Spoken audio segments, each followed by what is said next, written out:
Where are you? Those were the last words of Ilona Flint, whose life was tragically cut short on Christmas Eve at the Mission Valley Mall. It's tough. I mean, we're hopeful, but not having any information, it's really hard, to go throughout your day with not knowing what happened. December 23, 2013, 11:11 p.m. Some people believe that's a lucky time. For three young people in San Diego, their luck had just run out. By sunrise, two brothers and the woman one of them loved would be dead, executed with military precision by a man they had never met. This is the story of Carlo Mercado, a Target employee who walked among us for 29 years, invisible, unremarkable, until the night he decided to become a monster. The story begins not with evil, but with the American dream. 3 generations of the Belvedere family had built their legacy one plate of pasta at a time. Mario's Ristorante Italiano in Lakeside became a place where San Diego families gathered for birthdays, anniversaries, first dates. Gianni Belvedere, the dreamer, the romantic, recently engaged, planning to expand the family business with a gluten-free pizza and pasta venture he had started in Utah. His younger brother, Salvatore, Sal to everyone, 22 years old, guitar player, surfer, most at peace riding waves at dawn, and Ilona Flint, Ella to her friends, a psychology student, the woman who had captured Johnny's heart, soon to become part of the Belvedere family forever. December 23, 2013. The Mission Valley Mall buzzed with last-minute Christmas shoppers. Ella was finishing her shift at the Kathy Jean shoe store, probably counting down the minutes until she could start her Christmas vacation with Johnny. Dinner. Maybe a late movie. Simple pleasures young couples in love take for granted. But someone else was making plans too. 30 miles away, Carlo Mercado was finishing his shift at Target. To his coworkers, he was just another face. Quiet. Reliable. Forgettable. In May 2013, 7 months before the murders, Mercado had purchased a .22 caliber pistol. He told the dealer it was for home protection. He was lying. At 10 p.m., Johnny pulled into the Mission Valley parking lot near Macy's, waiting for Ilona. The lot was well lit, but in the shadows, a predator was watching. Carlo Mercado approached Johnny's car. Johnny rolled down his window to help. One shot. Point-blank range. Execution style. Johnny never saw it coming.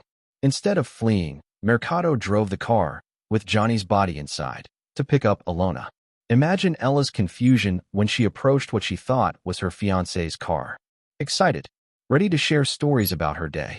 Instead, she found herself face to face with his killer. She tried to run. 10 steps. A bullet in the back. Another in the head. 2 dead. And Carlo Mercado wasn't finished. Nearby, Sal Belvedere was waiting, wondering why his brother and Ella were taking so long. The forensics tell the story. Another shot between the eyes.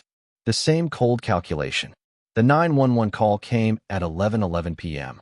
Police arrived minutes later. Ella was dead. Sal clinging to life. 2 days later, he too was gone. Johnny was missing. Was he alive? A hostage? For weeks, the family searched. Vigils. Flyers. Social media campaigns. Johnny, if you're watching this, or if anyone knows where our brother, Johnny, might be, please, we need him to come home. We love you and miss you very much. Mom and Dad need you more. The truth was far worse. January 17, 2014.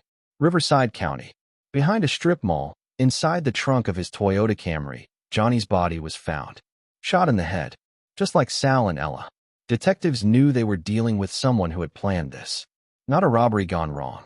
Someone came to that parking lot with murder on their mind. This release from Riverside Police saying the body found in the car is indeed 24-year-old Gianni Belvedere. Now the questions remain. What led to the deaths of these 3 promising young people?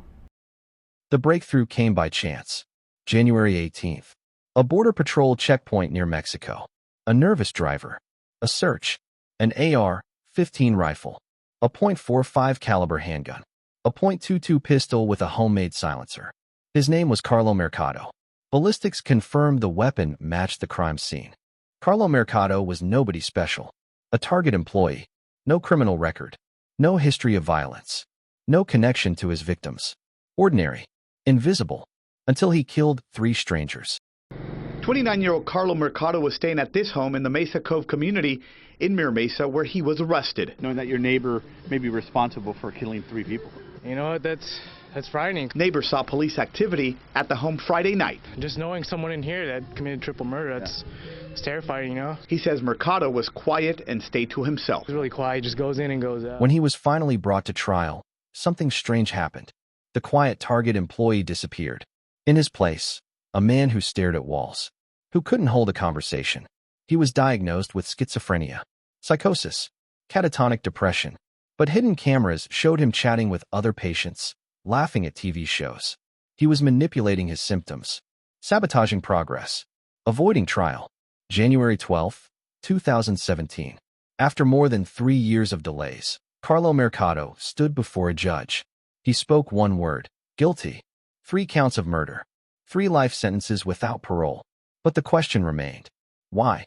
In most homicides, we can establish a clear motive: money, jealousy, revenge. In this case, we believe the killings were completely random. A doctor says this man accused of the Christmas Eve murders at Westfield Mission Valley is not mentally competent to stand trial. Carlo Mercado is charged with killing Sal and Gianni Belvedere and Gianni's fiancée, Ilona Flint. It meant Sal, Johnny, and Ella hadn't been targeted for who they were. They were simply in the wrong place, at the wrong time, when a man with a gun acted on his darkest impulses. Today, Carlo Mercado sits in prison. No interviews. No remorse. No explanation. The Belvedere family chose grace. Sal's organs were donated, saving lives. A nonprofit was founded in the victims' names, turning tragedy into hope. But the questions linger. How do we identify potential killers before they strike? How do we protect ourselves from those who walk among us, invisible until they decide to destroy? The Christmas Eve murders remind us of a chilling truth. Evil often hides behind ordinary faces. The quiet coworker, the reliable employee, the forgettable neighbor. Carlo Mercado worked at Target for years, stocking shelves, smiling at customers, blending into the background. No one suspected they were working alongside a killer. The next time someone tells you they never saw it coming, believe them. Because sometimes, the most dangerous predators are the ones hiding in plain sight. In memory of Ilona Flint, Salvatore Belvedere, and Gianni Belvedere.